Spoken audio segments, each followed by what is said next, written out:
Yes, y'all. In the place, y'all. Me and Tony, y'all. As we go, y'all. Yes, people. Listen, people. Back with another angry podcast today. The Angry Gooners Show with my guy. No other than the big man, Big T. Big T. Big TC in the building. Let me talk to the people, man. See ya, people. Brah, brah, brah. See ya, guys. Yeah, I'm here with my guy. I'm here with my guy. See ya, guys. Yeah, we all smiles. Yeah, but it's not because of Arsenal's transfer business that we're smiling. I mean, we're still carrying over that smile because we beat Manchester City. Yeah, by 5 goals to 1. Of course, me and Bant will be touching a little bit, just a little bit, into that. But again, that's just the only thing that graced our smiles today.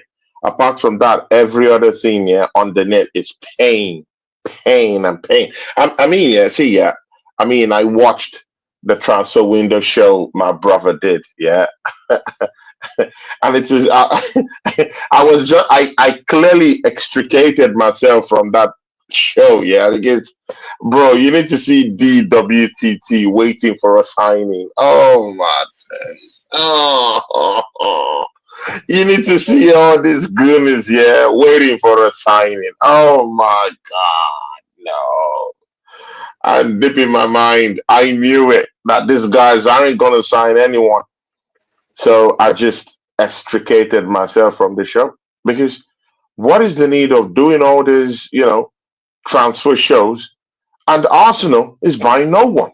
I mean, we'll get into that later on, yeah. I mean, just look at Aston Villa. Look at how many business those guys have done, yeah.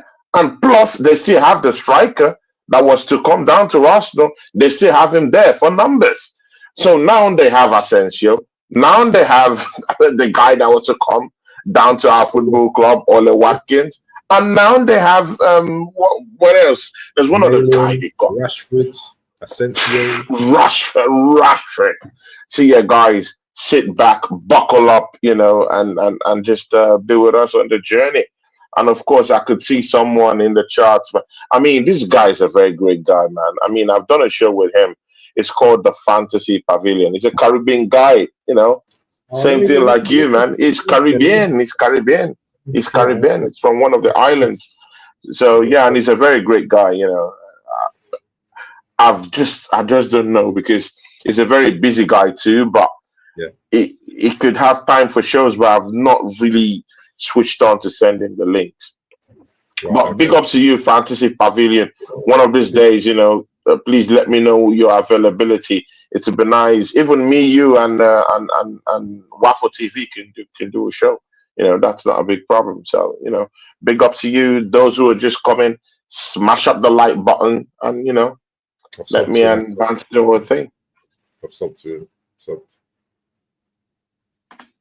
I'm subbed to him now. So Yeah, Fantasy Pavilion, very great guy. what's his team? Fantasy Pavilion, you've just gotten a sub from my guy, my brother, Waffle TV show. I call him Abs, so big What ups. is he a Liverpool fan? No, he's Arsenal fan. He He's talks Arsenal Arsenal. too.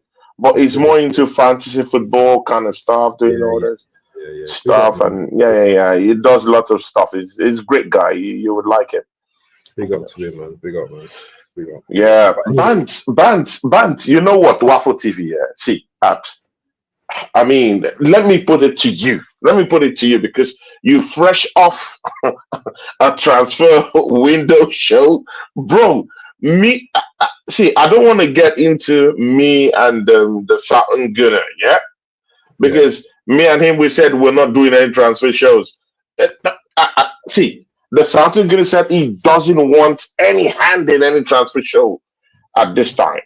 It's Mm. just as if he understood what was going on because he knew that we're not serious in getting anyone. But see, Waffle TV, you did a transfer show yesterday. I mean, after a while, I just went to sleep because I knew we're not going to sign anyone. I just went to just get because, of course, I had to go to work quite early. Yeah. But I mean, just take me through what you felt. during those moments, the last 10 minutes, 15 minutes, what occurred to your mind? Just give me a crash course into what you, DWTT, and the rest of the crew were really, talking about in the transfer show. You know what? We started off, kind of positive in it, thinking anything could happen. First few hours, we're just looking at deals going through. And to be fair, there weren't many deals going through. There wasn't even really much on Arsenal, really. So it got to that stage from about 9 o'clock, I think, where we started to doubt, like heavily doubt that anything is going to happen. And then I got sneeze, sorry. Yeah. Oh, sorry, I didn't even mute my mic. Sorry, yeah. And then and then we just got to the last hour, and then we were just like, you know what? Let's just talk about Arteta's signings and who he's brought in and rate them. But it's very disappointing to think that over a month has gone past. Yeah. And I've been seeing a lot of things coming out about players that we were interested in, but we just didn't have the kahunas. We can talk about that with the Watkins bid. There's stuff out about that already from the Athletic. And this infatuation with Sesko is weird. It's weird because we have two big strikers out there already called GOONERS, and your fellow hometown or fellow countryman Osimhen. Victor Osimhen out there, right?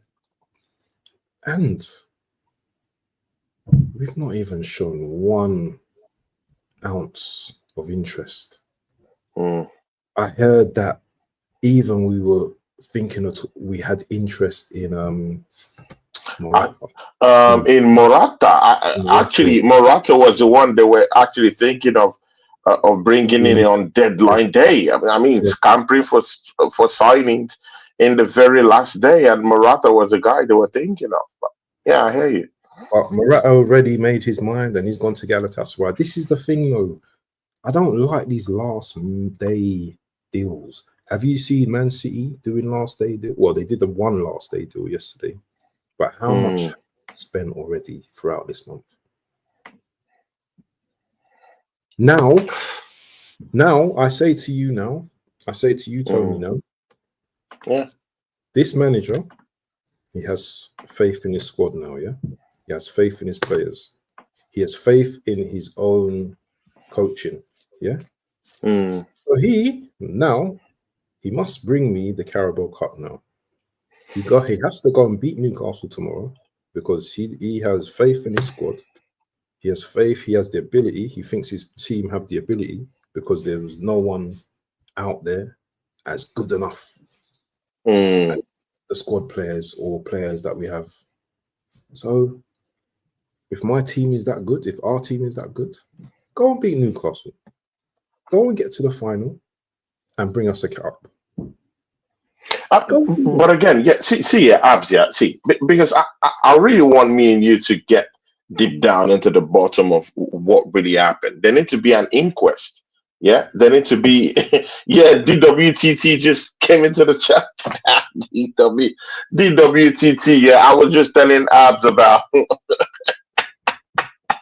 how you're waiting for signings. DWTT. GOONERS. Please put up GOONERS down there, man. Put her up on the screen. GOONERS. This is a real lady. Big up to you, GOONERS. How are you doing, GOONERS? I told you about a big pie in Manchester City. Yeah, that we're gonna beat them up. That win is dedicated to you, GOONERS. Yeah, we smash them up, beat them up, cut them to pieces, and send them back through UPS fast track delivery back to Manchester City. Yeah, that's what we did. But see, GOONERS, we have a bigger problem. Yeah, bigger, massive problem. Arsenal did not recruit anyone in the January transfer window. Gilles make that make sense. DWTT. I mean, I was I was just telling Waffle TV. Yeah, I was just having a talk with my brother, and I told him, I said, man, DWTT waiting for signings late at night. See, man, DWTT, we've had those nights before. Come on, man. You know we've had those nights before. Me, you, the shouting Gooner. There's nothing new. There's no change. No change in IT. See, yeah, the DWTT. Why did you think I was in the charts? Bant is my brother. I could have told him, see, yeah, Bant, yeah, please just pass me over the link. Pass me the link. I want the link. But you know what, yeah, DWTT, we're not buying anyone. What is the fun, yeah, in doing a transfer show, yeah, on the last day, deadline day, yeah? What is the fun of doing a deadline day show, transfer show, and your team doesn't even jostle for no one? All pure pranks, all lies being told, all fallacy, extreme PR going on in the football club. I mean, where are the signings? And this is a more bigger problem now. And again, see, yeah, everyone who were criticizing Kai Havertz, well, Daniel has come to judgment. Now you have to pray for him. If you're an Arsenal fan, you have to pray for him, because right now we still have the Carabao Cup. We need to go down there to St. James Park. Who do you need? You need Kai Havertz to come and score for you. So at the end of the day, I'm sorry, yeah. Whether you like it or not, you are still gonna see Kai Havertz's face. His face is still gonna be there. You still have to place your faith one way or the other on him, because the youths can do it all on their own. And that is the unique position Mikel Arteta has put us Arsenal fans. See, Waffle TV, read up the charts. I mean, there's some charts down here, man. Let's make them feel, let's make them feel the participation. In the building. Amy Baba, that's my G. That's my G. That's my G. Big up, Amy Baba. It doesn't make sense. Anyone who can get goals would have done for now, even Ferguson. Yeah. Here we go again. Yeah. 2 dead January windows transfers without bringing in a clinical striker. I mean, I think he's just said it all. 2 dead January windows without bringing anyone. And again, this is a more bigger problem. Yeah. See, Waffle TV. Zinchenko will be leaving by the end of the season. That's for sure. I've already seen that Jorginho, even if it hasn't been publicized, by Arsenal or any of all these tabloids, I've heard that that Jorginho has signed a pre-contract with Regatas Flamengo. So he should be going to that club at the end of the season. Now, that's 2 first-team players, yeah? Who else? Tenny. Tenny is going off. Tenny has a pre-contract. Signed, sealed, and delivered, yeah? With Celtic. Yeah, with Celtic. How many players are those? Now, that's 3 players. Wait, there's still more. Trossard hasn't signed a new deal. I don't think he's signing a new deal. I mean, he rejected the first one. He said he wants a more bigger, huge. I mean, he needs a huge contract. Bro, he hasn't signed that new contract. Definitely, if he drags his feet till the summer, he's going to leave the football club. Now, how many players are those? That's 4. There's still one more. There's still one more. What about Partey? Wait, Thomas Partey. It hasn't been handed a new deal yet. Your most informed midfielder. See here, people. See here, guys. Yeah. Did you guys see the way Thomas Partey handled that midfield? Did you guys see the way he coordinated that midfield? Did you guys see the way he dog walked Manchester City midfield on the day. On the day. Oh my days. But you know what? Yeah, we have a manager who actually puts our best midfielder and tucks him out there in right back position as a defender. That's the situation we have in this football club. Tell me how that is fair. How is that fair? And right now, that best midfielder we have right now doesn't have a contract. I mean, he has a contract technically, yeah. But I mean, after this year, he could leave. He could literally leave the football club. How many players are those now with Thomas Five. Partey? Five. Now that's 5 players. Good and okay. We still have one more player who might leave this team, and that's Kivior. Kivior isn't playing.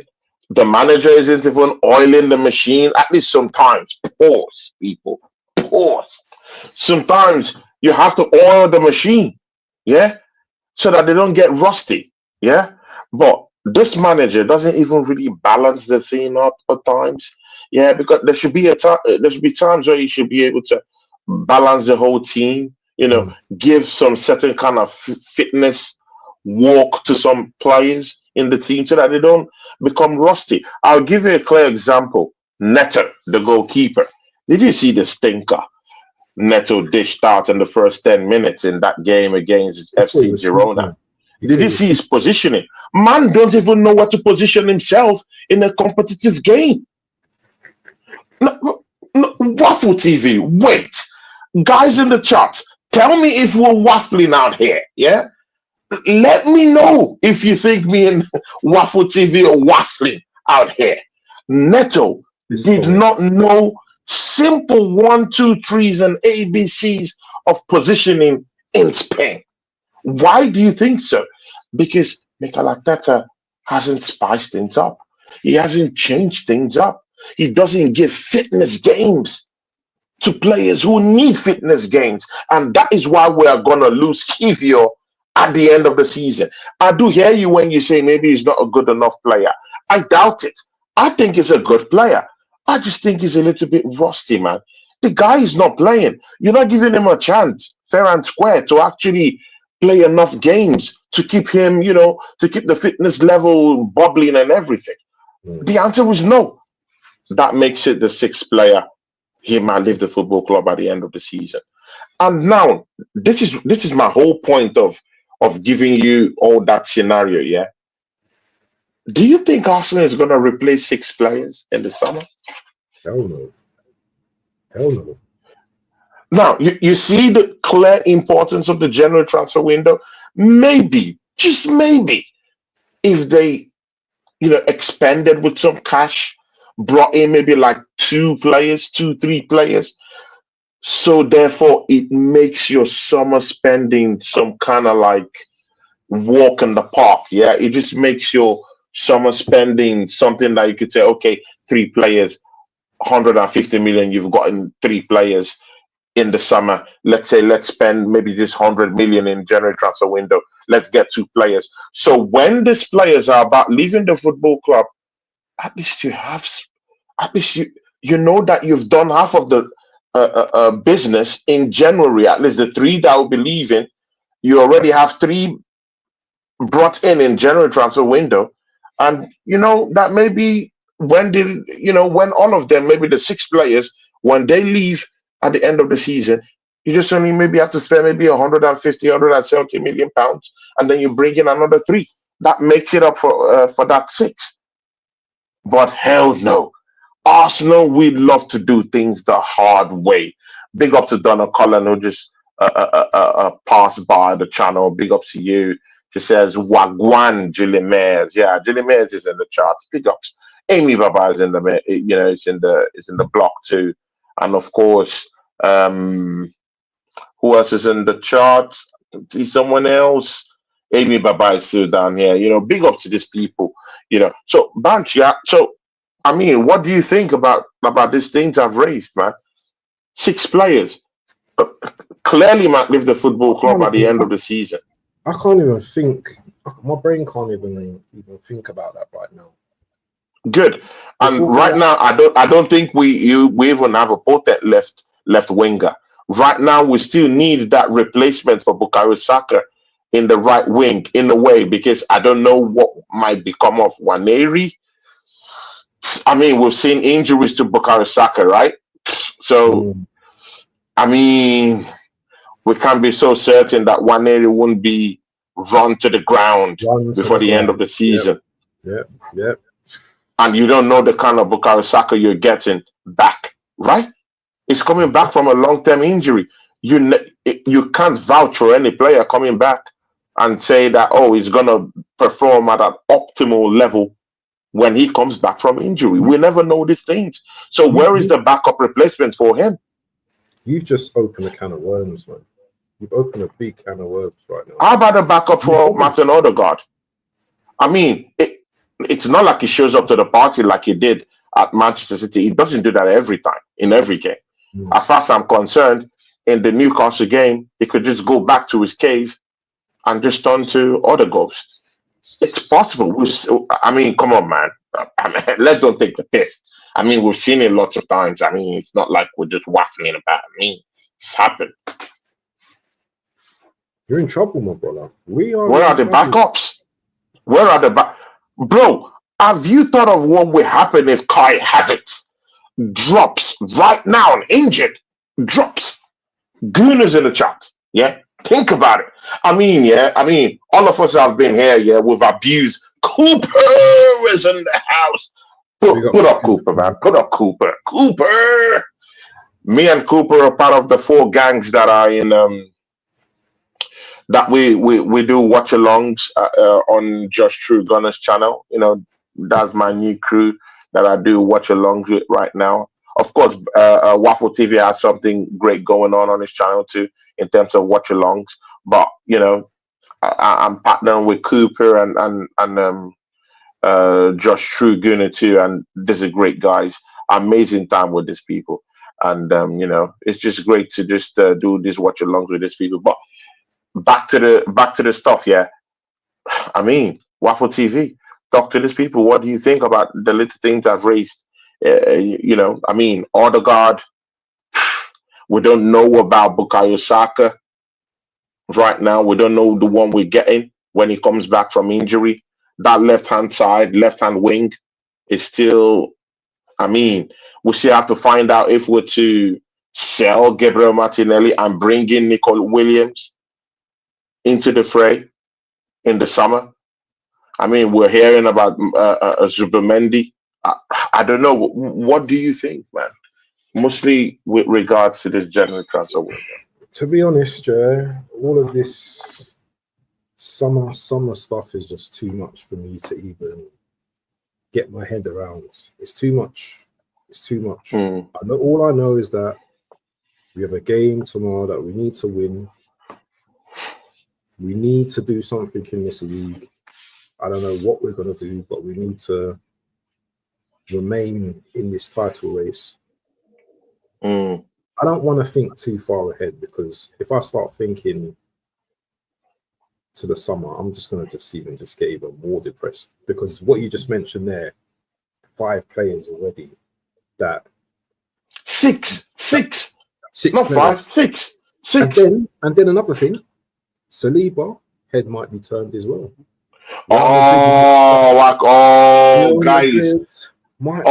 Guys, I completely forgot about that one. I completely threw that out the window. Thanks, Waffle TV, for bringing the. See ya, guys. Yeah, see ya, people. Have you see? Let's even have a heart-to-heart talk, man. I mean, that's why it's good to have this kind of shows where I could just talk to my brother and you know, it's quite easy to just get this point across. William Saliba, have you seen his form has dropped off late? I mean, you saw how Haaland just lipped, you know, used his back as a human shield to just head that ball in. I mean, guys, William Saliba was a human shield for Erling Haaland to score his goal. And all this is happening, yeah, when Real Madrid have just sounded the alarm and said, William Saliba, we want you. Come on board. I'm on board. And see a Waffle TV, Real Madrid's knock on the door isn't an ordinary knock on the door. It's a unique knock on the door. I mean, when you're a player, yeah, in your prime, and Real Madrid comes knocking on that door, it's either you give him a yes. I mean, it's just like a ritual process, yeah. I mean, it's simple. It's either you do this to get this, or you don't get it at all. William Saliba, young, ready to take the world right now. He wants trophies. He's not getting trophies right now. And the boogeyman comes in and say, you know what? Yeah, no. See, man, why don't we make you a Galactico? Yeah? Why don't we give you the riches of the world where you would chill and relax? I mean, enough of the British women. I mean, we're going to give you Spanish women. I mean, just to chill and rub your belly in Spain. See, it doesn't get, see you guys, yeah, it doesn't get better than this. It doesn't get better than this. And again, you get to chill and relax, yeah, and play football with Vinicius Jr., Camavinga, yeah, Mbappe. I mean, you get to play with the likes of, bro, see, yeah, William Saliba, his head ought to be turned. And for some reason, I do think that his performances has really dropped. Can you remember? Just turn back the hands of time, back 2 seasons, when every one of us were here saying that Gabriel Magalhaes should go. When we were saying that Gabriel Magalhaes has that bozo gene. I mean, you always said that, Waffle TV, about Gabriel Magalhaes, because I learned that bozo thing, yeah, bozo genes from you. I learned it from you, and it was Magalhaes that you used as that example. So just imagine. He's been excellent. He's been excellent over the last 2 seasons, man. He's been excellent. He's been very. Jezza just walked through the door. Please pull up Jezza's comment down there. He just walked through the door, man. And you know we respect this man. Nice to see you. You know we respect this man. You know, and I don't know about other people, but you know, when people ask me about Jez, I always say this man gave me a chance on his channel when I was looking for that, you know, that big channel to really. You know, I mean, his channel is on the middle of the park, yeah. You know, always visited by Lee and other big guys too. But this guy, he likes smaller channels. He goes around, he watches smaller channels, and he helps us out. So that's my respect to him. And I told him, hey, Jezza, man, fix me up, and he brought me to his channel. So that's my likeness for this man. Big up to you, Jezza, Arsenal History and more. Guys, if you're not subscribed to that channel, go subscribe to that channel. Mostly if you want to understand about the history of Arsenal. And it says, afternoon, Tony and Abs. Big up to you, Jezza. And Jezza, we didn't sign anyone. I know you would say in your mind, I told you so. I mean, Jez would just say, I told you so. Jez doesn't even have to do any, you know, transfer show because he knows what will happen. No signings. But Waffle TV, talk to us, man, because I need to hear you. What do you need to hear? You're just gonna hear the same old thing from me.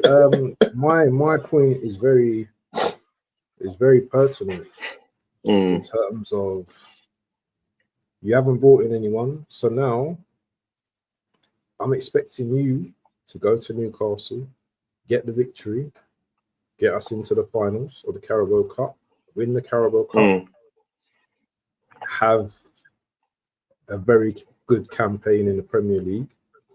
If so, win the Premier League, but we know that's going to be a very difficult task. So I'll just about give you that. Get to the semi-finals of a Champions League, if we can.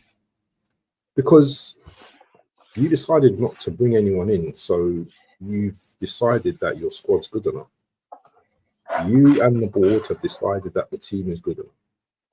So, if you falter at the wayside now, just remember, in the summer, I will be down at the Emirates, and I'll be next to the statue, the Thierry Henry statue. Yeah, and I'll be calling out every single one of you guys. Yeah, every single one of you guys, because I don't care. I've had enough. I've had enough of the lies. I've had enough of these fake ass people around me, these fake content creators, these in the nose. You know, every minute they're doing, we're linked to this, linked FC. All lies. Over the line. All lies. I mean, I saw something on AFTV. I mean, they posted something. I'm sorry. They posted something that Arsenal wanted to go for Morata deadline. Bro, bullshit. I laughed at that. Bro, bullshit, lies. Another PR, another lie again. Bro, see, yeah, I mean, why, bro, they keep lying to us, man. Lies. Bro, it's like it never ends. It's like the lies never end. That in that same deadline day, yeah, on that same deadline day, they were talking about Vlahovic also, that Arsenal went down to Juventus and wanted that deal, bringing in Vlahovic. Oh, bro, all lies. Even this, see, Abs, yeah. Even this, in the building, in the flesh, views on sport. That's our brother. See ya, guys. Yeah, go to my show with views on sport and just see the kind of person he is, and you'll catch him down here on Waffle TV show. He does lots of shows with my guy, with my brother, Waffle TV, sub to his channel. Great guy. I mean, see ya, Abs.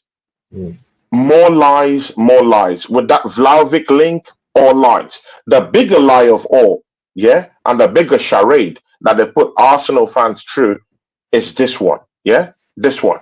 Wait for it. Ole Watkins. See ya, guys. Arsenal never wanted Ole Watkins. It was all PR.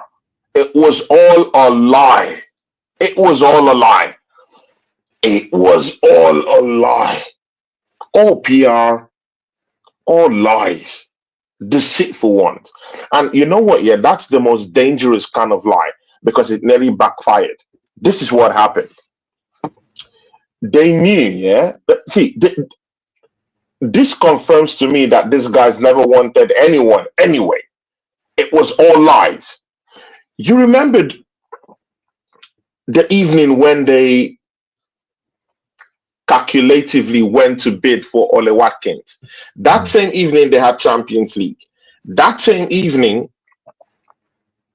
Al Nassr just confirmed that they've secured a deal for John Duran. Yeah? And they knew it. Arsenal board knew it. They knew it that Aston Villa won't be stupid. Come on, man. Arsenal is the only football club that's stupid. They knew it that Aston Villa would never allow Ole Watkins go. Just after they've announced that John Duran was already on his way to Al Nassr, there is no way Aston Villa was going to let Ole Watkins go. But good and okay. Maybe, you know, because Ole Watkins has been an Arsenal fan. Just maybe they wanted to play on Arsenal's psyche and everything like that. And they say, you know what, yeah, let's put them in a trap, yeah? Okay, good. You want to buy Ole Watkins? This is what we're going to do. Unai Emery made a few calls. They've signed Asensio. They've signed Malin, Rashford. Bro, many other players. I mean, up to 4 players, yeah? And then they now, on deadline day, the news coming from the Aston Villa camp is saying that they called Arsenal and said, Arsenal, come and take Ole Watkins. We have already signed replacement players for this guy. Over to you. And then, you know what, yeah? Arsenal started haggling over the price. Classic Arsenal. No, do you see the way? Do you see the way they knock our heads? No, while me, you, and every other Arsenal fan are out here talking about signings, wasting our time on YouTube, talking, hollering, talking about signings, while these guys are just there laughing at us. Just, I mean, they look at us like playing things, like toys. No, sincerely, look into it and tell me we're not toys and we're not like utensils meant to be shifted, Pawns, mate, meant to that's what we be, are. yeah, like not like pawns, being like I mean, they'll just sit back in the chairs and watch the PRs being spun, as in just work its magic. Mm. Yeah, they'll be looking at us. YouTube is talking about incoming signings and our projections and being linked to Vlahovic and being linked to Ole Watkins. They see the news and they're laughing at us. They're laughing at us. And while they're doing this, yeah, they've already brought out new merch, yeah, the straight jackets and all those good stuff, yeah, in the merch shop. And people are going to buy. They're buying. Don't worry, the signings are coming. But bro, the merch sales is going on. Bro, come on, man. Can't you see that we're just pawns? They're just laughing at us. They're just having a hearty laugh. As in they're just feeding their ego. Do you still believe Mikel Arteta wanted someone? This Do you guy, believe? Oh my days. listen, you see this guy, yeah? This guy has got his 15 million to come top four every season to please his owners. There was something that he mentioned earlier on, and I don't know if you clocked onto it, but he mentioned something about Liverpool, how they keep winning. I can't remember what exactly he said, but he said, you know what, Liverpool just keep winning and there's nothing really we can do about it. That to me sounded like someone that wasn't really interested in competing. That sounded to me that someone's not really interested in competing. So this guy, he doesn't seem to believe that his team is good enough to win something. I think, in my opinion, we're always going to be, well, currently right now we are bridesmaids whether we like it or not. We were bridesmaids for the last 2 seasons to Man City. Now we're bridesmaids to Liverpool. Liverpool laugh at us now. Liverpool don't even have to go into the transfer window. They didn't have to At all. In the transfer window. Tony, listen to me for a moment. They didn't even, and we can talk about their owners being a joke and everything, FSG, we know that. But they didn't even panic. Slot's there, he's chilling. Because he knows this Arsenal team are not good enough to catch them. We're not going to catch them because they will drop points. But so will we, because we don't have the mentality. Yeah. We don't have the mentality. So we might see Liverpool lose a game at the weekend or whenever it's played. But then we'll be like thinking of Man City behind us. So we're going and just mess up that game anyway. It's been like this throughout the whole season. You know? Yeah.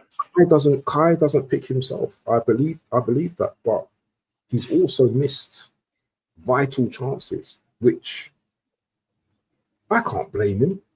I can't blame him. He scored 15 in all competitions, but in the league, Chris Woods has got 17 goals, and and Kai Havertz has got 9 goals. But Kai Havertz is not a striker. He's not a natural striker.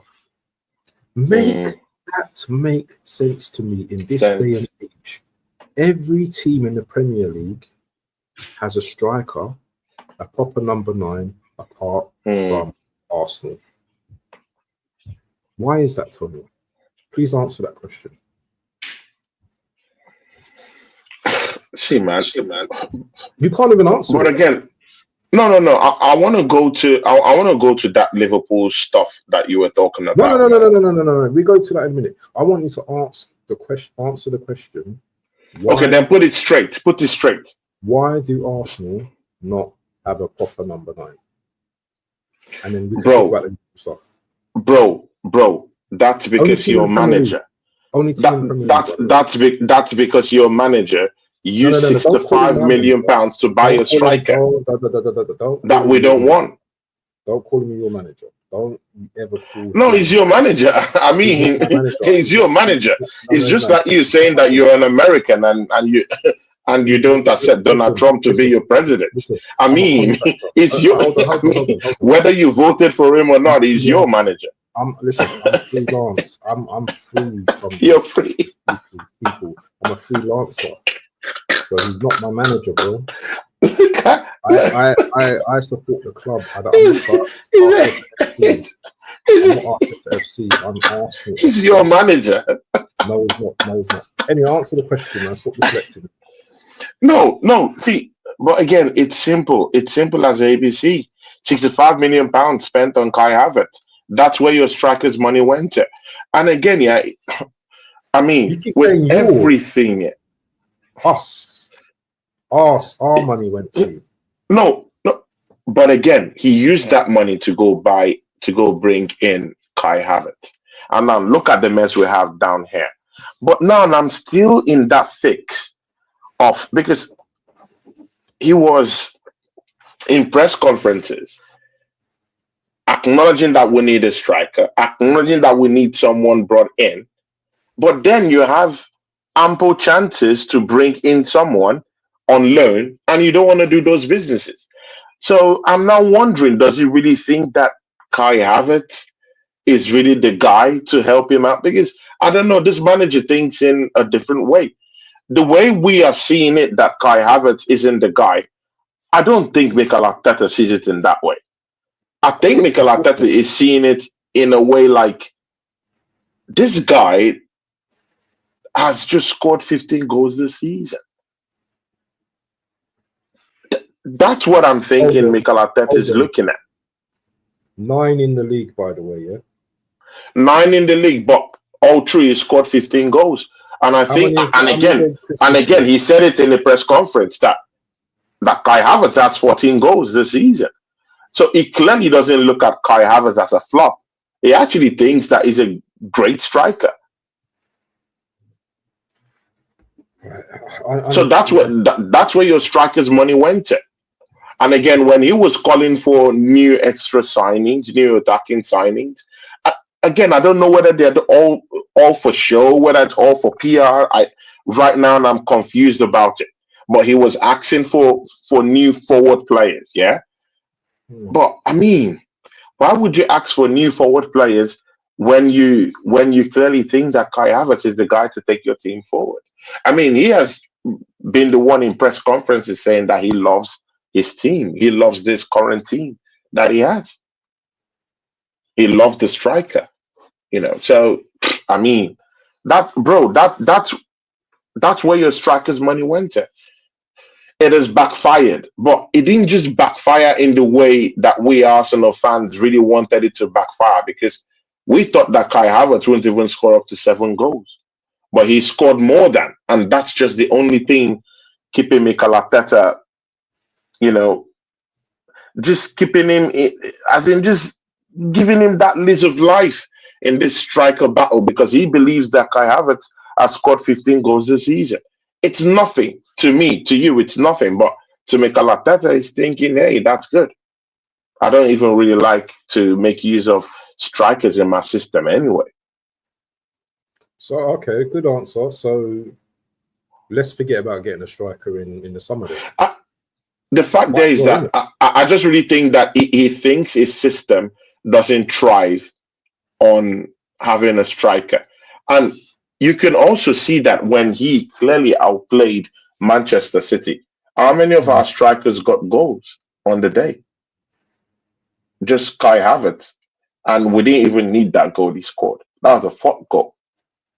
So the first goal, second goal, third goal, and we've already finished Manchester City.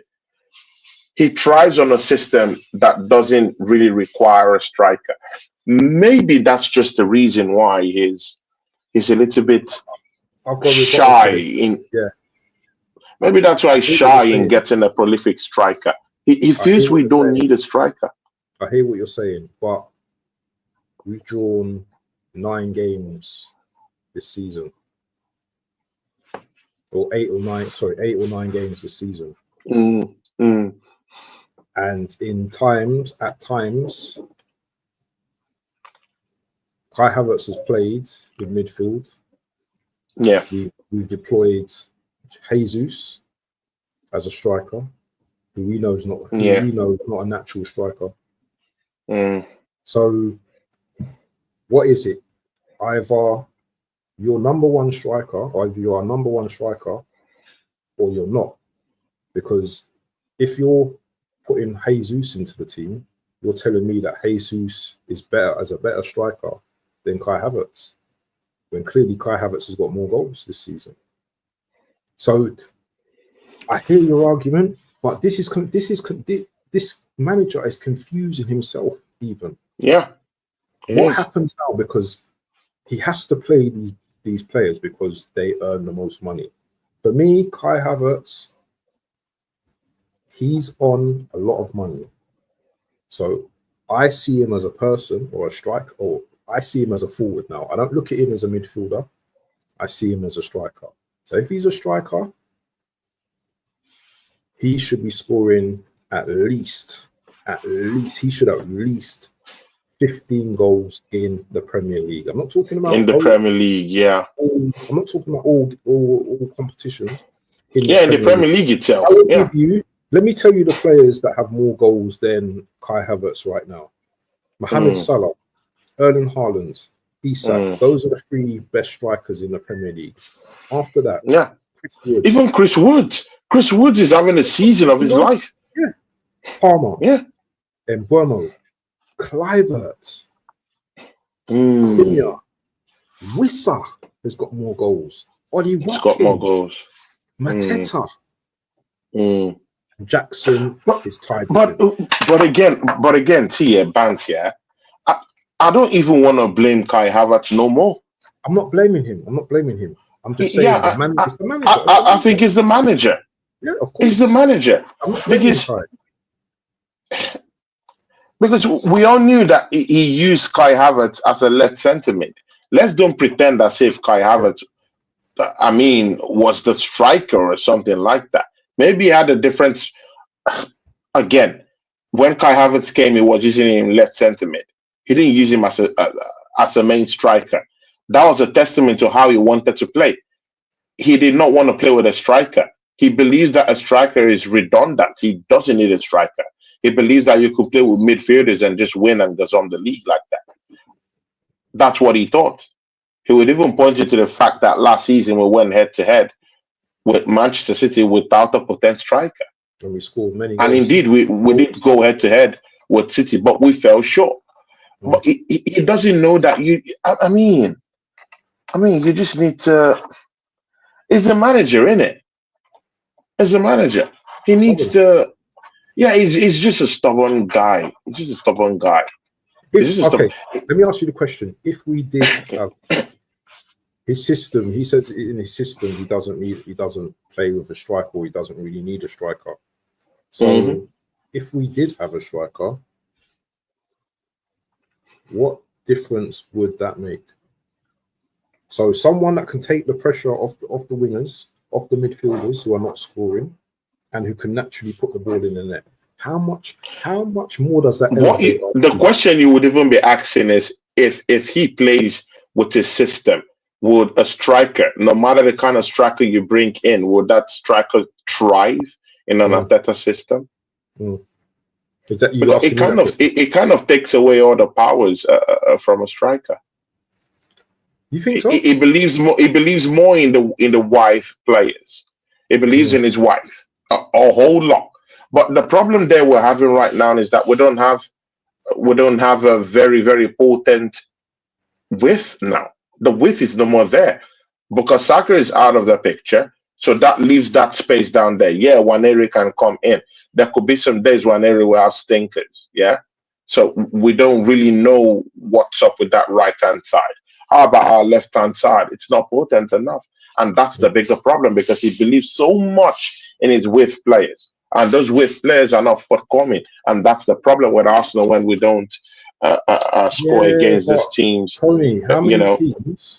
How many goals this season have the Y players got right now? That's exactly what I'm telling you. Yeah. They're not potent enough. They're having off days. They're having, you know. I mean, Martinelli has been shabby this season. It's been a total loss. Useless. I'll tell you something. His average Trossard hasn't really been good. He's just starting to get back to full fitness. Last couple of games, but throughout the season, it's been bad. He's not happy. Look at, he's been in and out of the team. He's not happy. You know, he's clearly not fighting for his contract, because usually when a player's going for a new contract, you see the best of them.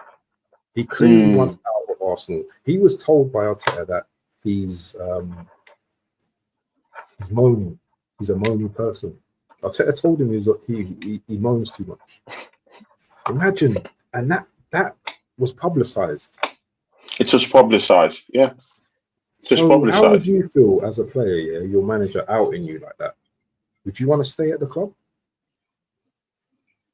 No, I mean, but his numbers have been really bad, man. I mean, no matter how you wanna defend a player, man. Do you think he would have the same words for a player like Bukayo Saka? I don't think so. No, he wouldn't say that. I don't think so. You know, I just really think that if you're really, but he's run Saka into the ground, and there's no debate about that either. There's no debate about that, innit? But again, if we're talking about the form of Trossard, it's been shitty this season, so you can afford to criticize him, you know. And this is the thing, Tony, as well, and this is where I have to make this point now. Where is the team building around our best player in Saka? Because if we had built around him, so you know this system that you just spoke about, this system can operate with a striker. Because Saka, as we know, can get assists. All he has to do, he will get double the assists. By the way, he will get double the amount of assists and double the amount of goals, because now the defenders will be concentrating on the striker, allowing our wingers to have space to run into and shoot and score goals. So this system does thrive with a striker. If you look at Man City, because all we want to do is kiss and look at Man City. Man City have the best striker in the world with Haaland. They went from not having that striker system, being obviously successful. This is what I think this fraud is trying to do at the moment. Copy. But now they have Haaland, who can score goals. That's all we need. That's all we need. Yeah, but again, because Arteta thinks in a different way. Okay, now he would say, Manchester City spend huge amount of money to bring in Mamouche from the German Bundesliga. They have two potent strikers down there in Manchester City. He just brought in Mamouche, who was actually coming from the wings at times, because I think is more potent from the wings, with the way he could be able to be inserted in that Manchester City team.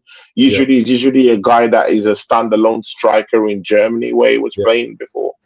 But coming into this Manchester team, he has to come from the wings, in it, because you have your number one guy there, who is Haaland. You know, Mikel Arteta will be looking at it like, you know what? This guy's just got two big time strikers, in the same game, and they couldn't even hurt Arsenal. He'll be thinking within those lines, and he'll be saying, do I really need a striker when I could beat Man City, who have gotten a very prolific striker? I don't like the way this conversation.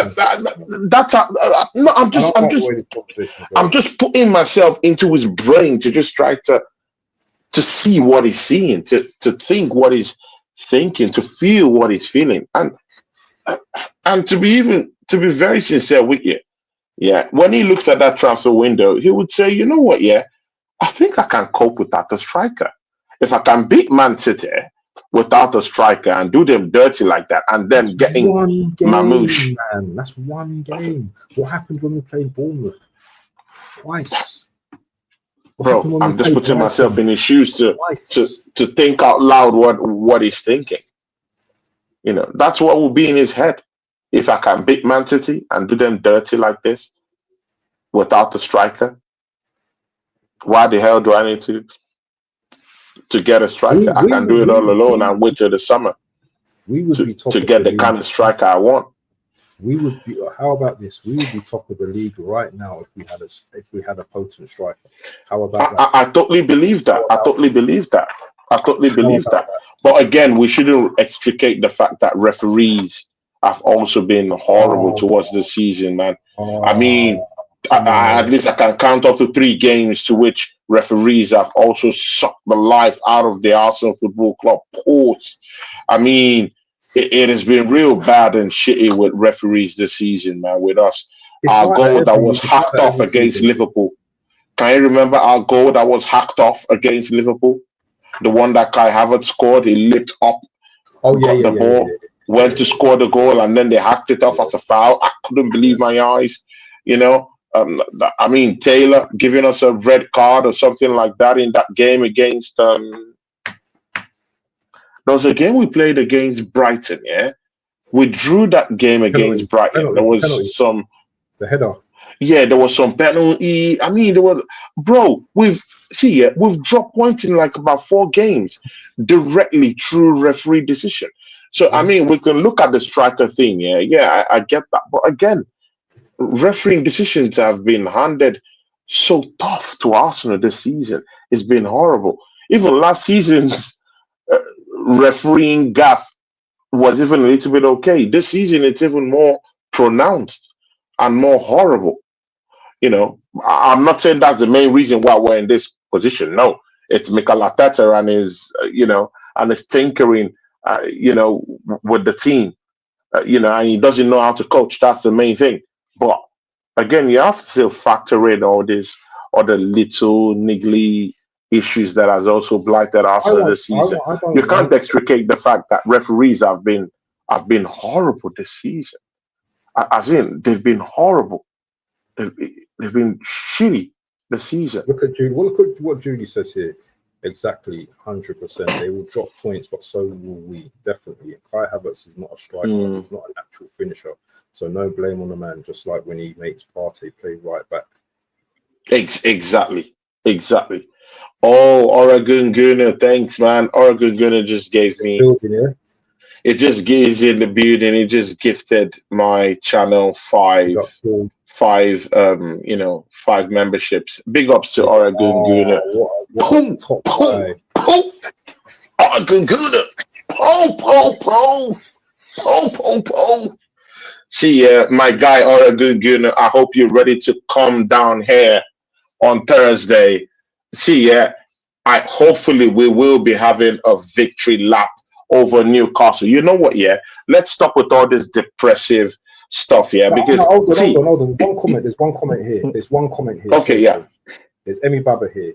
So the thing that you talked about systems and all that kind of stuff, I have to debunk that now because look, Emi Baba says Arteta was gaslighting us in the whole January window, stating in the press conference that we are short up front.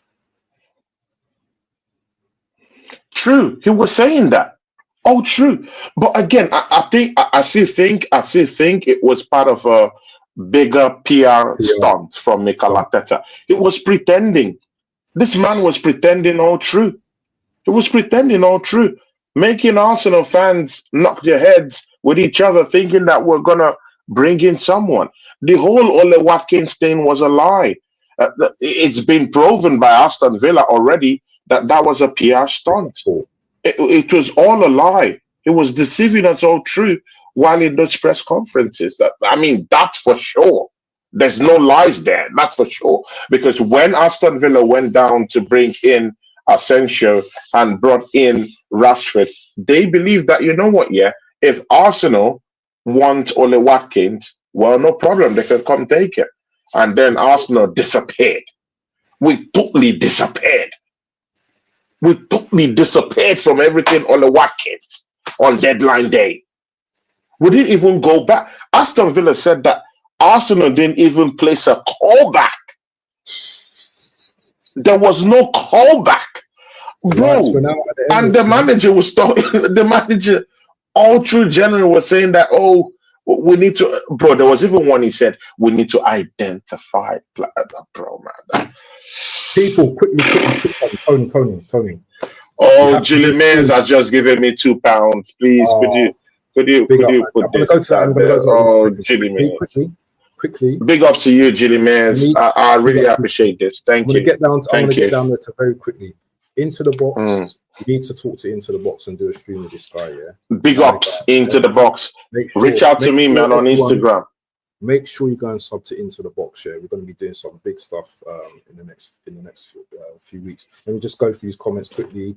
Firefighters get less. Got 9 Premier League goals. Where's that comment from? Oh, here it is. It's super chat. Oregon, thank you for gifting. Oregon Gunner, big up to you, man. Oregon. Big up to you. Got a super chat here from Julie Mears. She says, big up Tony, let's try and enjoy the 5-1. Big ups, Julie. Big up Julie Mears. Real one out there. Big ups to Julie Mears. So yeah, what was she talking about, Tony? What was the last thing we was talking about? No, she's talking about the 5-1. I mean, when we beat up Manchester City. Yeah. How am I going to forget that? Yeah, when we beat up City. That was a big win. That was a big win. And to be very sincere, we need to forget that win. We need to get. Yeah. Of course, we need to forget that win. But again, Bantia, just like what you said, because I've seen what you said in a couple of streams, yeah, that Arsenal need to use this momentum and move on onto that Newcastle matchup and get the win. If we can be able to smash Manchester City 5-1, how about going to St. James Park and causing a stare? Yeah, because Bournemouth have gone to St. James Park and beaten these guys 4-1. The home record in the last 4 games hasn't really been something to around in any way. I mean, they lost 1 game to another team, to Fulham in the last game against Fulham, and that was in St. James Park. So it's no longer the fortress right now. I mean, at the start of the season, it was so difficult to go down there and get any points in St. James Park from Newcastle. But in a couple of games I've seen now, bro, St. James Park has been leaky. And if there's any time to go down to St. James Park, this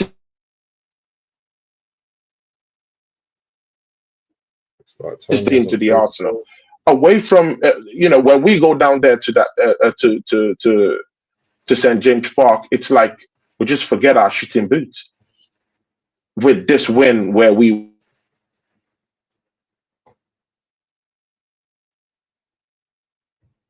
won board to just get down there to St. James Park and say, what? Yeah, let's play soccer. How about that? Let's play soccer. Let's play football. Let's actually play to win. I really think Arsenal is going to score more goals. But where my bigger problem is that I just don't think we'll do with a clean sheet. So it depends. For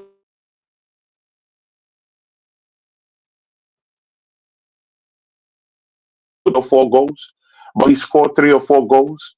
What will happen if Newcastle score 2 goals per se?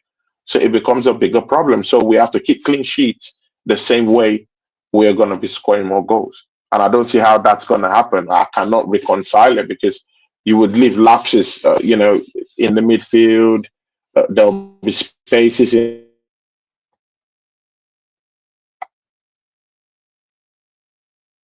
our droves, also that they might want to make use of our set piece more. Mind you, in all the 5 goals we scored against Manchester City, none of them was true set pieces. We do know that Newcastle have problems with set pieces. They can't. So if Arsenal is going to be using most of our set pieces in terms of the chances from set pieces. We'll be leaving our midfield open. We'll be leaving our defense open. There'll be spaces for them to exploit, and they have fast-paced players that operate very well on, with counter attacks and in fast transitions. They have Joe Linton in that midfield.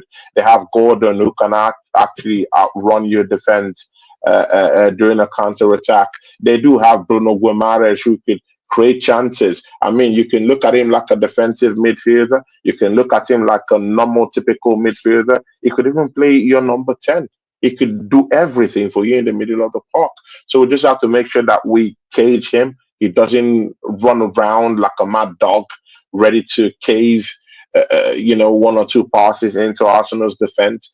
And we also need to be careful about Tonali. He's a strong man that they have down there in the middle of the park. We need to make sure he's not making those interceptions. We need to make sure he's not anywhere around the game.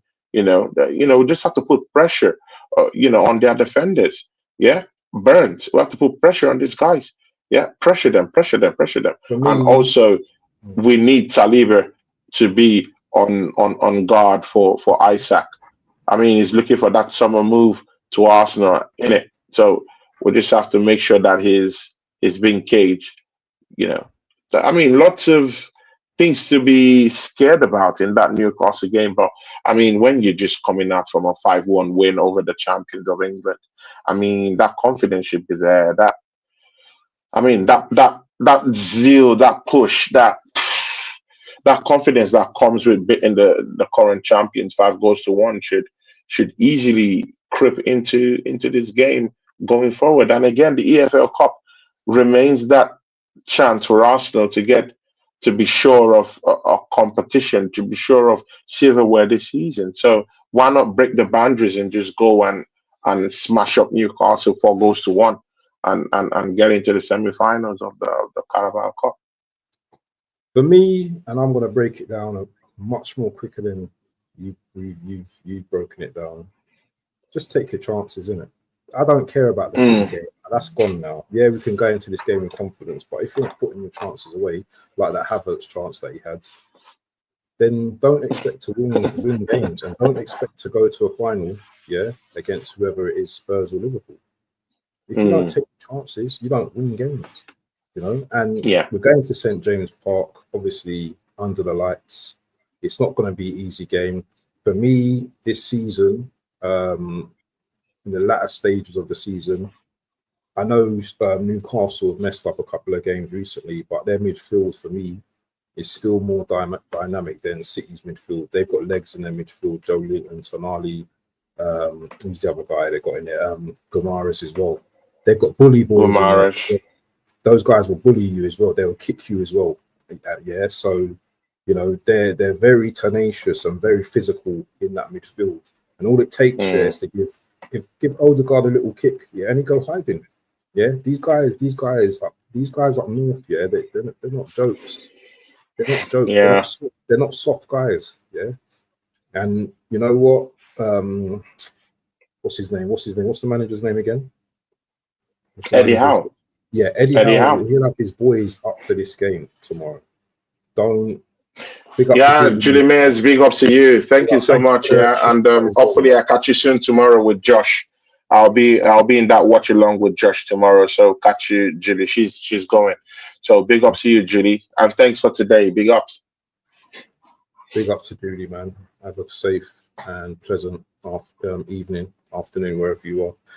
So I just think tomorrow's matchup I think that's just very difficult to predict. We can go into that game confident, everyone playing well, but all it takes is one mistake, and we concede, and then it just gets harder and harder. I spoke to Views about this game the other day, and earlier, and it's a difficult game for us. It's the position we put ourselves in.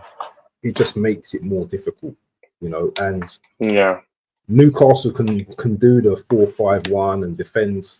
Do you know what I'm saying? And just frustrate us and just hit us on the counter attack. They got Gordon, they've got Murphy on the other side, and they have a world-class striker called. I can't hear you. What's his name? What's his name? Alexander Isak. A match winner in Isak, yeah, that can send his team to the final tomorrow. And that is the difference between a team that are serious and a team that are not serious. True. Do you get that, Tony? No, I mean, I get you, bro. I get all this explanation, but again, I don't still think that. See, yeah, even if Arsenal doesn't even have a potent striker, I still do think we can go down there and get something done. Well, we will see tomorrow, isn't it? We will see tomorrow. Yeah. I still think we can get there and get something done, because the most important thing is just to make sure you score in the first 20 minutes. If you score a goal in the first 20 minutes, we're gonna make it hell for them. We're gonna make it hell for them, and we could literally put them under pressure. Let me ask you something. The last two games we played against Newcastle, we've not scored against them. The last 2 seasons, we've gone to Newcastle, St. James's Park, and we've not put the ball in the net. Eddie Howe has got our number. He's got our number. And again, he's very physical when he plays with Arsenal. He's very physical, and they have lots of theatrics and lots of what do they call these things?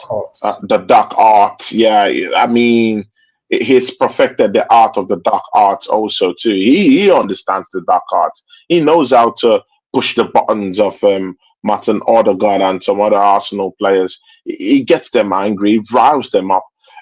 Simple, just a simple push from Joe Linton, or a simple nudge from Tonali. I mean, or a simple, a simple header with a headlock or something like that from Bruno Guimaraes. He knows how to, provoke Arsenal players. He wants them to get physical because he knows he has more physical, able players down there with him that can be able to stifle Arsenal's midfield. So that's why I'm saying that it's better thank God we have this guy in midfield now. That's the change that you're not acknowledging here, is Thomas Partey in midfield. Right now, that Jurriën Timber will be playing where he's playing, good and okay. We just have to make sure that Thomas Partey is in that midfield. And right now, you can now see Declan Rice in left centre mid. And, bro, 2 assists in the last matchup. Left centre mid for Rice. See, the bigger problem has been in this team, also one of the bigger problems, isn't even really only the striking situation. It's also where we have situated £105 million signing, which is Declan Rice. Such a big, huge signing. And we're not certain where to play him. We don't know whether we should play him in the number 8. We don't know whether we should give him that number 6 position or play him in a double pivot. We don't just know where to employ him. But maybe right now we're beginning to see the best place to actually get something effective, use him more efficiently. And maybe it might just be in left centre mid, the way he played in that Manchester City game. Orchestrated. And mind you, to some people, he won the man of the match gong. To some people. Personally, I'll give it to Thomas Partey. But some people actually give it to him. They thought he coordinated lots of killer passes and foresight in that game. It's finding his rhythm again. It's finding his rhythm. But the most important thing is to know where the rhythm is, to know where his vibe really comes to play. And I think this left centre mid is beginning to look like somewhere that we should employ Declan Rice. I mean, those assists. Oh no. If we find a suitable place to play him, it might just be what Arsenal needs to just free up Martin Odegaard, free up Thomas Partey to just be himself in the middle of that pitch, and just get things across. And you can see there's no clash between him and Thomas Partey. Thomas Partey is in the middle. He's doing what he has to do in the middle of the park. He's driving through. If you need him to come back and help out with the defense, he's protecting the back four I mean, it's just surrounding that area. And again, when we're pushing forward, it's pushing forward with the team. And when you do ask him to take those shots, he's taking those shots without Declan Rice just kind of like encroaching to his area, or kind of like, you know, interfering with play with Thomas Partey. I just want Thomas Partey to be free to do what he wants. And he was so free to do what he wanted in that Manchester City game. Look at what he cost. That's what you get when a Thomas Partey is free. Thomas Partey is an issue for me. It's more Odegaard for me, because Odegaard, I know, yeah, he scored his goal yesterday, but I don't think he done a lot more in that game, to be honest. Unless I've missed a lot. No. I thought he was superb. I mean, he pressed a lot in that. Oh, he pressed a lot in that game. He pressed a lot in that game. There were lots of times where he was pressing. He got some few tackles in. He intercepted quite nicely. You know, and again, you know, he's just a player that is just trying to find his feet. Yeah, he's been so bad. He's been so shabby. But that yesterday, I saw some. I mean, some snippets of the old Odegaard.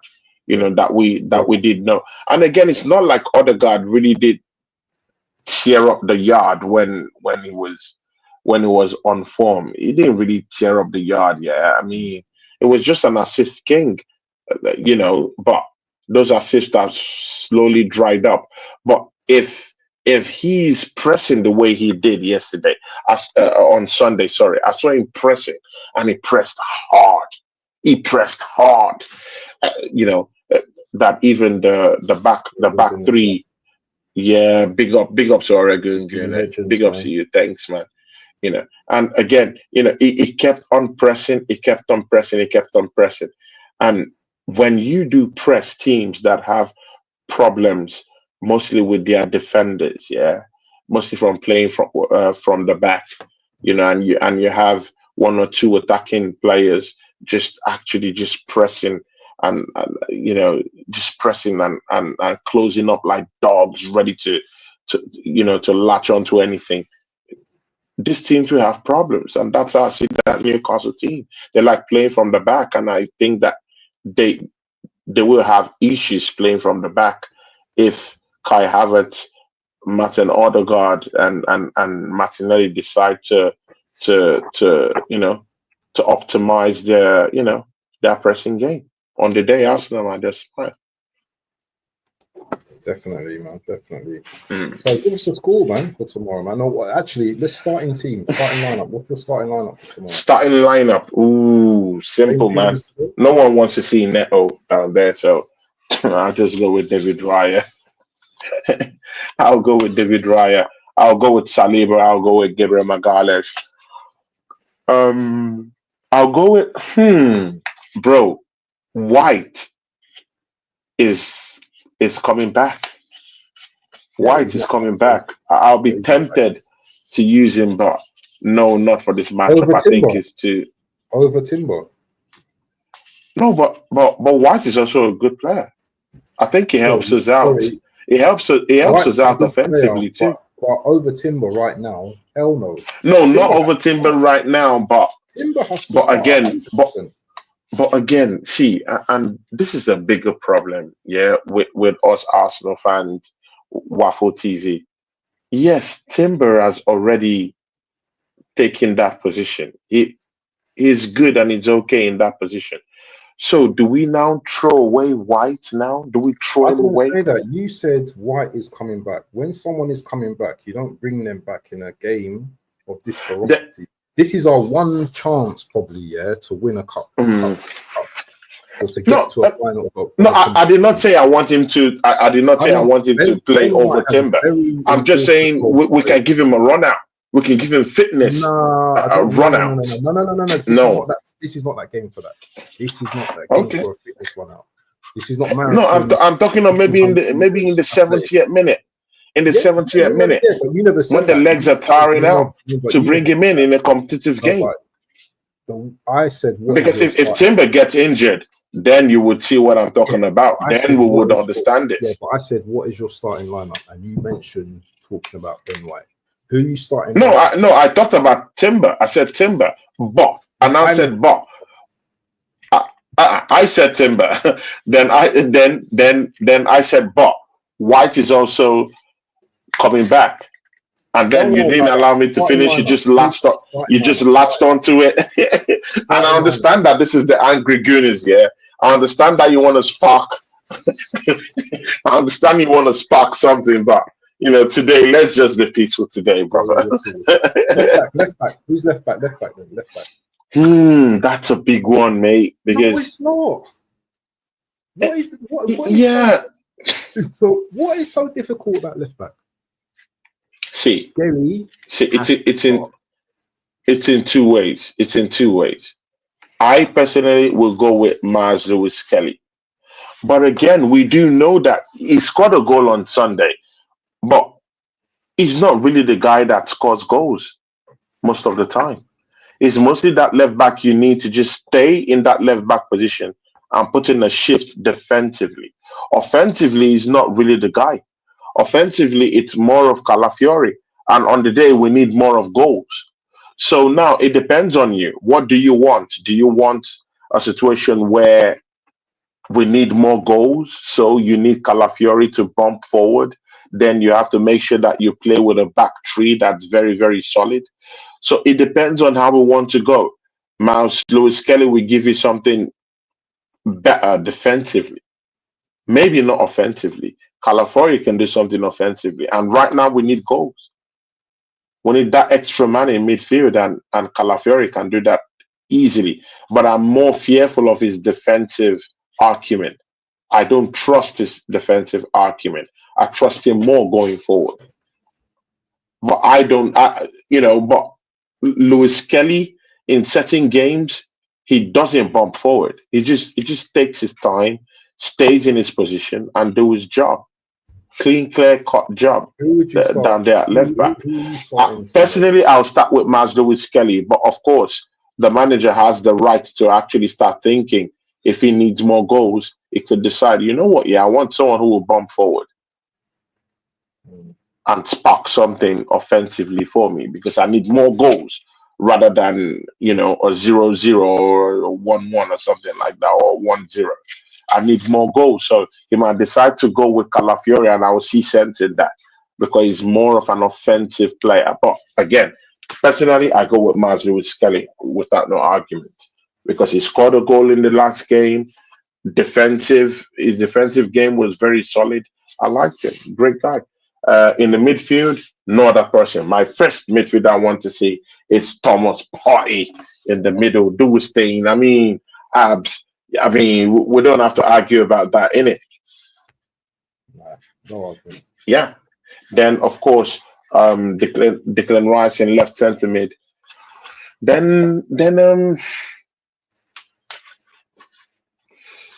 Odegaard. Odegaard to crown that midfield diamond. I think we still need him. This team is still built around him somehow. Yeah, exactly, man. And if we go by what he did, the pressing game he had against Man City, he's the best guy to have down there. Who else do we have? This guy's trolling us. Look. Dimes trolling us. Oh, Dimes. Dimes, don't do this, man. Try and beat Crystal Palace. Don't do this, Dimes, man. Try and big up to Dimes, man. You've not beaten Crystal Palace in 4 meetings, bro. So, you know what? You've got strike. Look at Dimes talking to us. Look at Dimes talking to us. Dimes, really Dimes, really. See, Martin Odegaard crowning that midfield diamond, and then Martinelli in the left side, in the left wing. Kai Havertz, I mean, 15 goals this season, right? I mean, I know it hurts you. I know it hurts you, and it hurts you. It doesn't hurt me. But Kai Havertz in number 9. Dan, if you have a better proposition, give it to us right now. If you have a better proposition in number 9, give it to us right now. That's what I thought. Silence in the room. I probably wouldn't take Højlund or Xerxes over 29. No, I wouldn't. I'm not saying something. I wouldn't actually. Bro, I'm asking you who's to start in the number 9 slot, and you're giving me the story.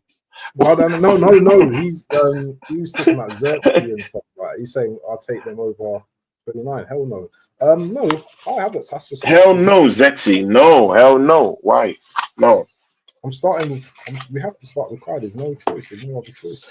There's no choice. The only problem is that right-hand side. Who would we start in the right-hand side? Do you think we should go with Waneri? Well, you can. Or do you think we should start with Trossard on the left-hand side, then Martinelli will go down to the right-hand side? So which one? Same argument. You can use the same argument you use with Calafiori, you know, because we know that Ranieri's got that cut-in goal now. Yeah, I haven't seen Martin score no goals like that. That's a signature. That's a signature goal. Exactly. But the only thing for me is the physicality. Maybe Ranieri's not going to be ready for that type of game. I don't know. He's going to be up against Dan. Is he up against Dan Burns, or who's he up against? It should be. It should be Dan Burns or probably Livramento. Either Dan Burns or Livramento. Maybe it's Livramento. Play him. Start him. I would start him. Big up to Hendon Goon in the building. He says, "Good big up to Hendon Goon in the charts. Big up to you, man. Big up to you." I see you yawning, brother. Give us a prediction for the bro, man. For the result. I'm thinking that game will end 3-1, and then we'll go to penalty. Yeah, 3-1. Because I don't see Arsenal keeping a clean sheet in St. James Park.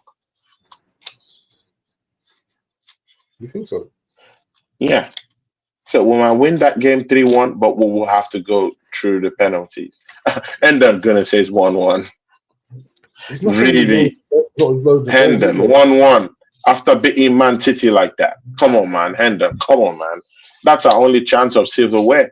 So if we can put that much effort in beating Man City for a title we can't get, why can't we put that much pressure in beating Newcastle for a title? Puts us in a situation where we could actually win a title this season. Again, I don't know. I just think Arsenal will fight it through. I think we'll win the match. I think we will score more goals. But my problem is the goals we let in. That's the issue. Because definitely Newcastle is going to score against us. Well, they've got the striker to do the business, isn't it? Yeah, yeah, exactly. They have the striker to exploit those open spaces too. So, you know. Yeah, Hendon gonna say something. He says, "Come on, Tony Claus. You know when the pressure is on that Arsenal can't perform." I mean, he's in line, man. I mean, he's in line, bro. I mean, the Hendon Gunner, man. Thanks for that reality check. I mean, you're not lying, man. That's true. Just when you need Arsenal to just step it up a notch and just create something, that's when they let you down. Let me ask you a question. That's when they let you down. If, and I know you're tired and we're going to go soon, yeah? Yeah, sure. This victory over Man City, if we don't go into this game with that same energy, what does that tell you about Arsenal as a whole? If we can't go into this team, if we can't go into this game with the confidence we had against City, do we just raise ourselves in big games and that's it? I mean, it just shows that we're a flip-flop team.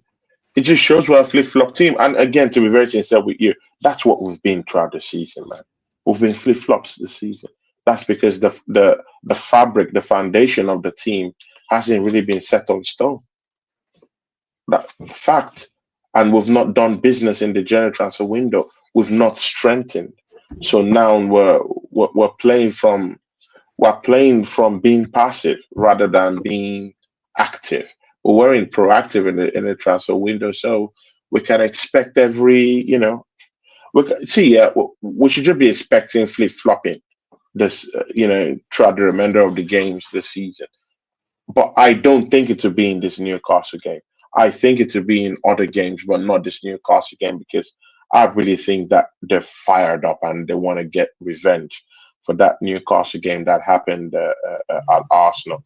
And again, I really do think that they are thinking that we're not winning the league.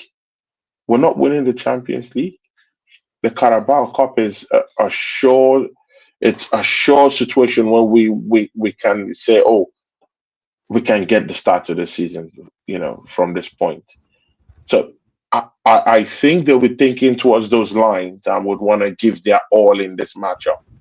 They will let it all hang in there. Yeah, they will let it all hang. So I think we might win. Yeah, I hear what Hendon is saying, but I think these boys are looking at it like this is our only chance of winning a silverware this season. Why don't we just put in that much pressure and get something in? That's just what I'm thinking. From that angle, yes. Because definitely we're not winning the Champions League. We're not winning the Champions League. We're not winning the Premiership. So we're out of the FA Cup. So this is the only cup competition that Mikel Arteta can lay claim to. We won that game, and the next day I was like, "Where's my signing?" That's how I was. I was exactly. Where's my signing?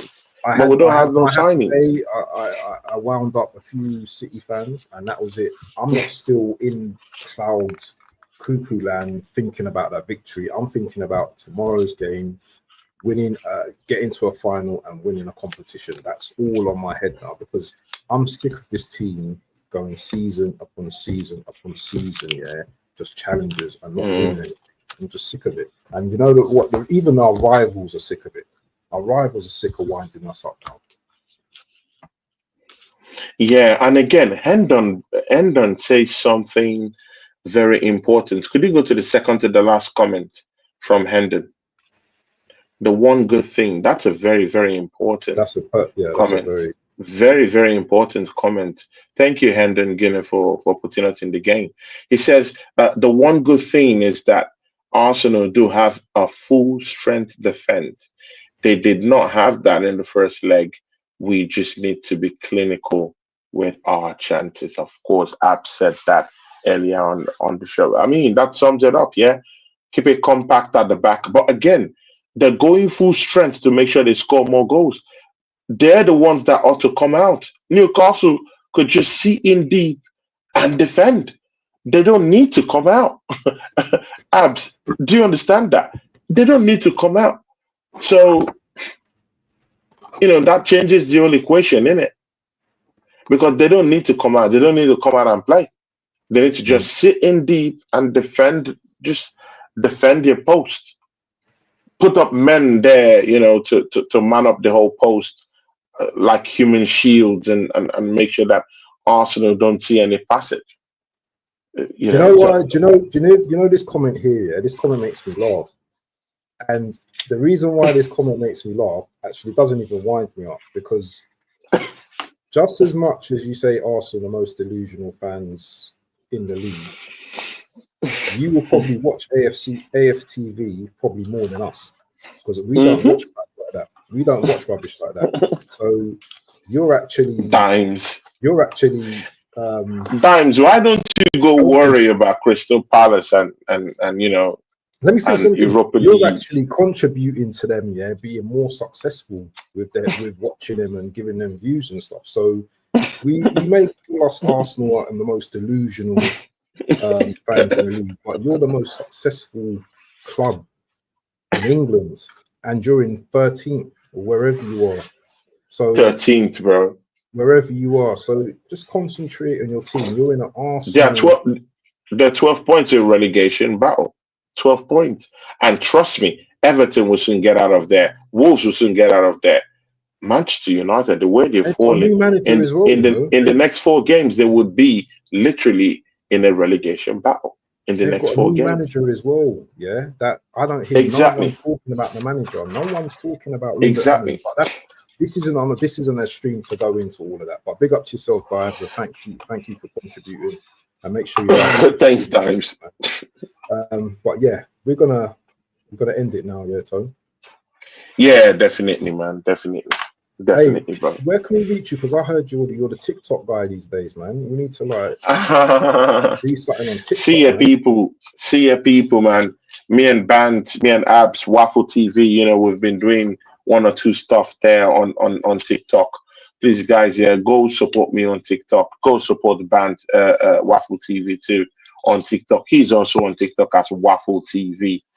You know, I'm also down there on TikTok It's as gonna be Tony in the Club Gunner description. TV. Please, Be in the please, description. guys, yeah, go subscribe to the channels. You know, on TikTok, because lots of things is going on TikTok. You know, I'm really seeing a big shift from YouTube and all these other, even Facebook to TikTok. People love TikTok, you know, and people are there. So, and there's a big, huge following, Arsenal following down there. People want to talk about Arsenal. People want to go to shows. People want to like stuff. They want to do stuff down there. So please check me out on TikTok as Tony Cloud Gunner TV on TikTok, and come, let's do some shows, you know. And on TikTok, I'm willing to talk to anyone who wants to come down there and have a chat. You know, you, even if you don't want your face to be there, but you just want to just talk, you can just put your face on audio, and let's just chat about us and about our football club. So Get make Jims, sure you're there. Get Dimes down there on TikTok, man. Yeah, I Got a lot think to say. Dimes, man. If He's got a lot to Dimes, say. yeah, that Got a would be lot a to say. good place to have Dimes in, because you He's got know a lot to say. Dimes has a big mouth, so you A know. very big mouth. Yeah, Very oh, big. Dimes has a big mouth. Oh, very hurtful mouth. So, so it would be nice to have him in a place where, you know, we could actually mount it off, which is on TikTok, guys. Yeah. So I'll reach out to Dimes for that. Big up to you, Dimes. And you know, everyone, yeah, just subscribe to the channel on Tony Clock Gunner TV. I have a big show this evening, yeah. I mean, after this first one I've just done with my brother Waffle TV show, I have a show with the Red Divide. Mark N, Manchester Oh. United fan, coming. I mean, we have a joint show called the Red Divide. That's a good He's got big show. chest as well, isn't it? Yeah, man. He's just the same thing with Dimes. He's only his is done with steroids. I mean, Dimes can mouth off, you know, but this guy, I mean, he mouths off on steroids, bro. I mean, so I'll be having I'll be having that show. I think 7:15 UK time. So, Bant, you too, Let you me could go be able to, you know, come to the chat and see what this guy is all about. You know, I've had up to about 3 shows with him. You know, and it's very nice shows. Manchester United fan. I'll question him on why they couldn't win against Crystal Palace. I'll be talking also about this Newcastle matchup, about our transfer business. You know, so just join up for that one, 7 p.m. UK time. The Red Divide, Tony Club Gunner TV, and Mark N will be live this evening. Come join us. And of course, on Thursday, Oregon Gunner will be back with me so that we can make sense of it all. Me and Oregon Gunner will talk about the Newcastle matchup. If Arsenal do qualify, oh my days, you can imagine what will happen on the day on Thursday. So, you know, just join us for that one. And me and Bant will be back on his channel, because I'll be doing this show mostly on Bant's channel, you know, when we can, but to always be on his channel, then I'll be multicasting to my channel, just as I'm doing right now. So thank you everyone for joining me, and join me at 7 p.m. today. As well.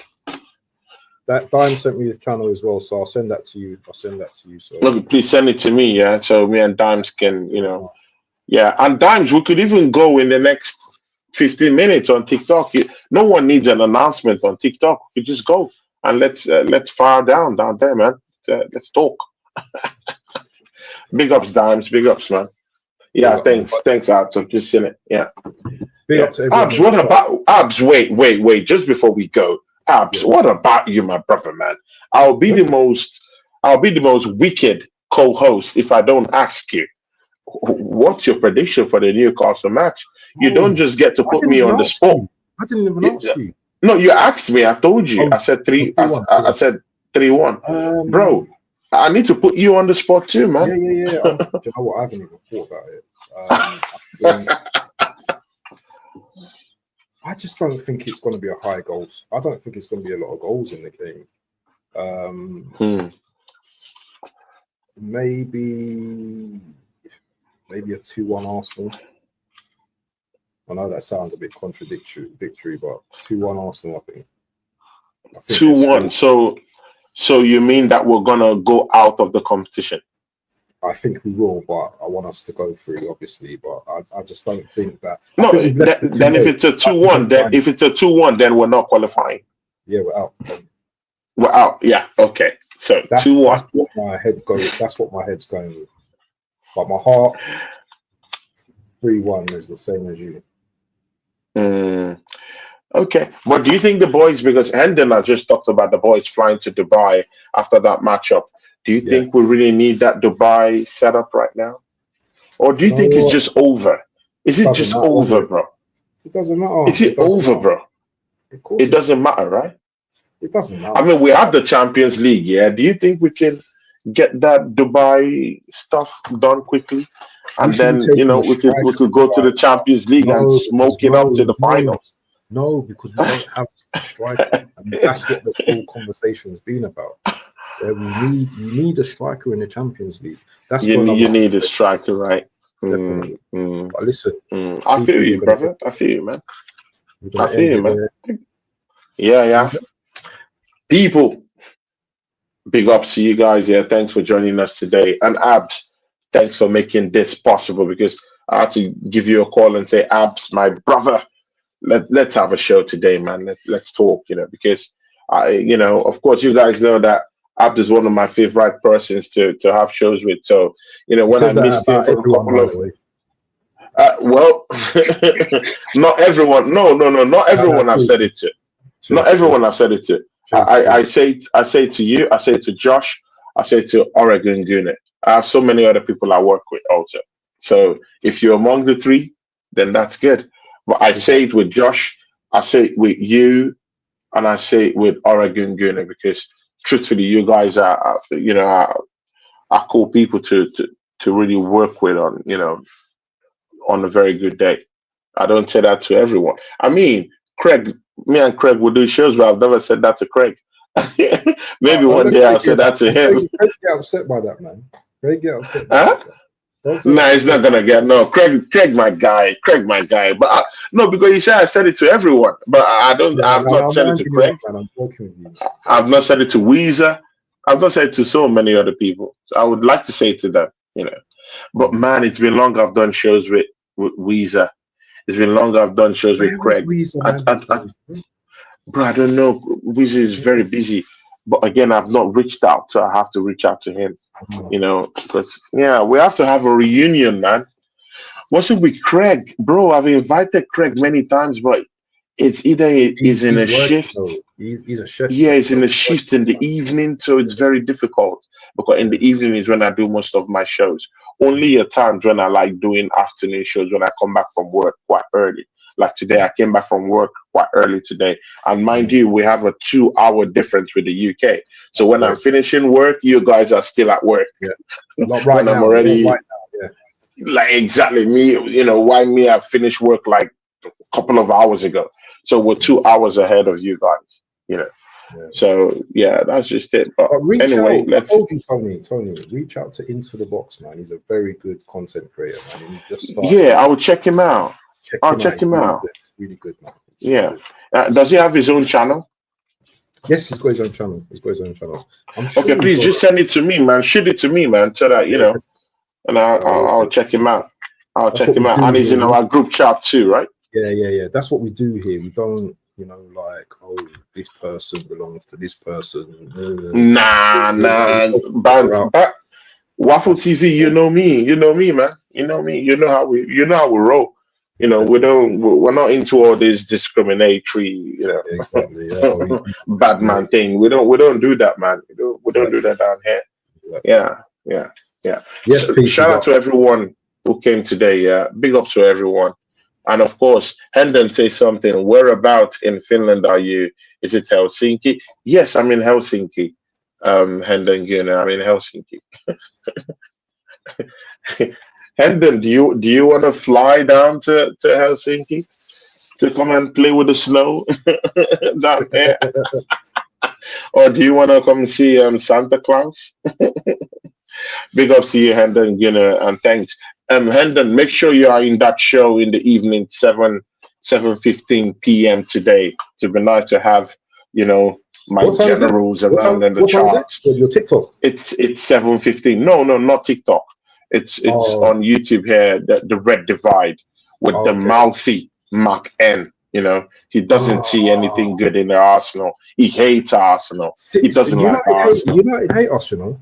They hate us. They hate us. Look at Everyone will tell Dimes you, just hating in the chat. everyone will tell you Look at send us some Dimes hating in the chat. Man United, they don't like us.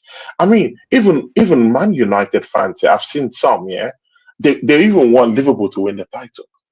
Like that's the biggest rivals. But because they hate Arsenal, they hate the way we talk, they hate the way we move around. They think we're so mouthy, you know.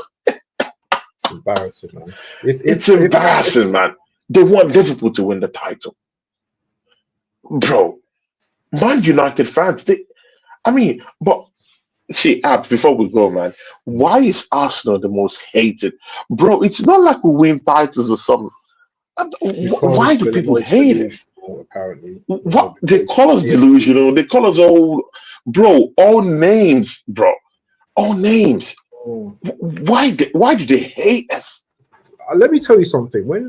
If Liverpool win this title, you're going to talk about who's the most unbearable fans to be around, yeah? Because they are going to, you're going to, Oh, they're gonna whine. Oh oh, my God, Liverpool, they're gonna take the piss. They're gonna laugh at months, us. They're gonna imagine months, yeah, if he wins the league. ooh, they're gonna, oh my God, they're gonna make life unbearable.